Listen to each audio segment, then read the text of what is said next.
ലോകത്തിലെ ഏറ്റവും വലിയ തീർത്ഥാടക സംഗമം.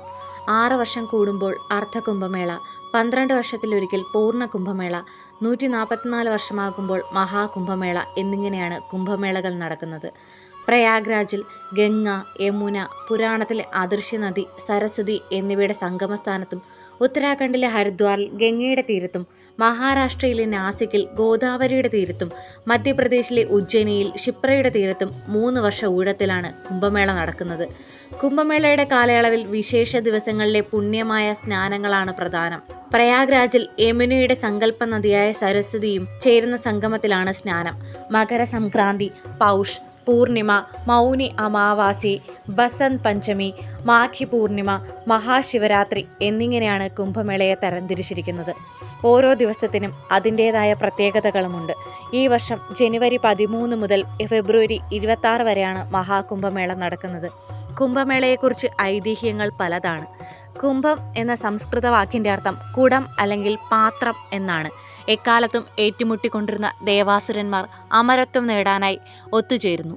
മരണത്തെ ജയിക്കാനുള്ള അമൃത് നേടുന്നതിനായി പാലാഴി കടഞ്ഞു.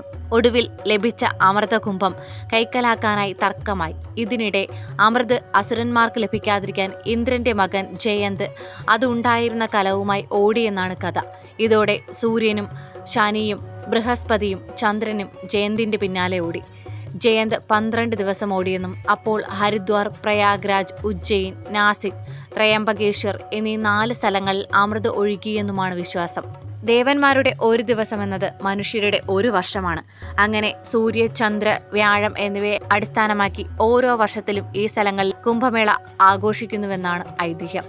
അമൃത് ഒഴുകിയെന്ന് വിശ്വസിക്കുന്ന 4 സ്ഥലങ്ങളും നദികളുടെ തീരത്താണ് സ്ഥിതി ചെയ്യുന്നത്. ഹരിദ്വാറിൽ ഗംഗയും, പ്രയാഗ്രാജിൽ ഗംഗ, യമുന, പുരാണ സരസ്വതി എന്നിവയുടെ സംഗമസ്ഥാനവും, ഉജ്ജയിനിൽ ക്ഷിപ്രയും, നാസികിൽ ഗോദാവരിയുമാണ്. ഈ നദികളിൽ മുങ്ങിക്കുളിച്ചാൽ ജന്മജന്മാന്തരങ്ങളായി ചെയ്തു പോയിട്ടുള്ള സകല പാപങ്ങളിൽ നിന്നും മോചനം നേടി മോക്ഷം പ്രാപിക്കാനാകും എന്നാണ് വിശ്വാസം. അമൃതിനു വേണ്ടിയുള്ള യുദ്ധത്തിൽ അസുരന്മാരെ ദേവന്മാർ തോൽപ്പിച്ചു. 12 ദിവസം നീണ്ടുനിന്ന യുദ്ധത്തിനു ശേഷം ഗരുഡൻ അമൃതകുംഭത്തെ മഹാമേരു പർവ്വതത്തിൻ്റെ അടിയിൽ കുഴിച്ചിട്ടെന്നാണ് മറ്റൊരു കഥ.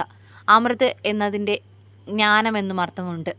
അമൃതിൻ്റെ മർദ്ദത്തിൻ്റെ ഫലമായി ഓരോ 12 വർഷം കൂടുമ്പോഴും അതിൻ്റെ ഒരു അംശം ഭൗമ അന്തർഭാഗത്തുകൂടി ഈ 4 പുണ്യസങ്കേതങ്ങളിലേക്ക് എത്തി നദീജലത്തിൽ കലരും എന്നാണ് മറ്റൊരു വിശ്വാസം.